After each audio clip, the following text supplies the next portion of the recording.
What up, people? Normally I wait till Friday to do an old school Who review on the Whovians channel, but recently I've seen such a brilliant episode. I'm going to make a review now and put it on my own channel. The episode is this: City of Death. It's marvellous. I love it to bits. The reason I bought this episode, it wasn't on offer. I didn't read a review of it or anything like that. I bought it because I have a massive crush on Lala Ward. I'm sorry. I wanted to have my babies. For those who don't know, Lala Ward plays Romana 2.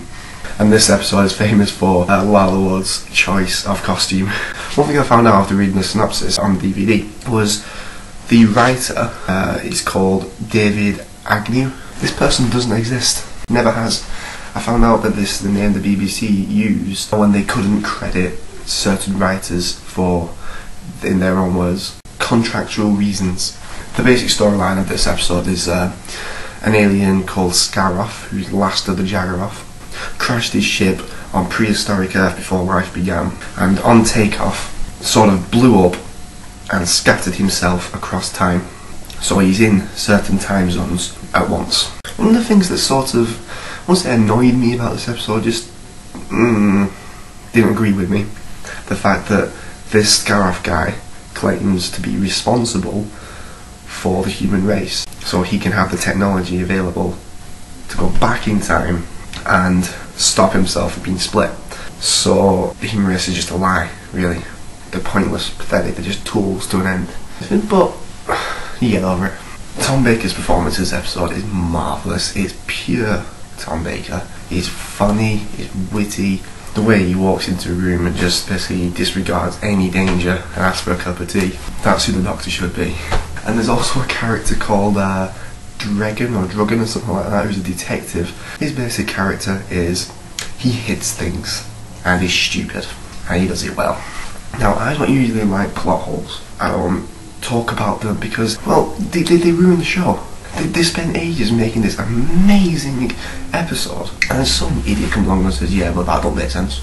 There's one little thing. Basically, this Scaroff guy is trying to steal the Mona Lisa. Now, Romana and this drugging guy end up in the museum, the Louvre, after it's been stolen.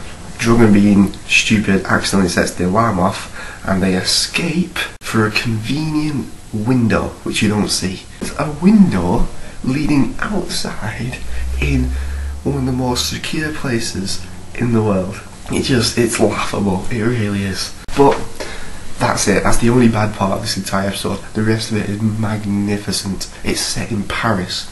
For the first time in Doctor Who history, they had enough funding to do some overseas filming, and they chose the best storyline. The location, the music, the scenes where Romana and the Doctor are running around Paris, just having a laugh, it's brilliant, absolutely magnificent. One thing that kind of surprised me was one random episode where Dr. Romana and Drugan are heading to the TARDIS. The TARDIS is parked in the museum, by the way. John Cleese and a random woman are basically talking about this TARDIS, saying it's a wonderful piece of art. It's just a brilliant cameo. That scene's going to be on YouTube, so I'll try and find it and I'll try and stick a link. I strongly recommend anyone watching this will try and watch City of Death. I found my new favourite. My old favourite used to be Earthshock, because it was the first one I ever watched, but this one trumps it. It's brilliant. Another bit of trivia about this episode: it has the highest viewers of any one episode of Doctor Who. 16.1 million. The reason for this is not fully that it's an amazing episode, which it is.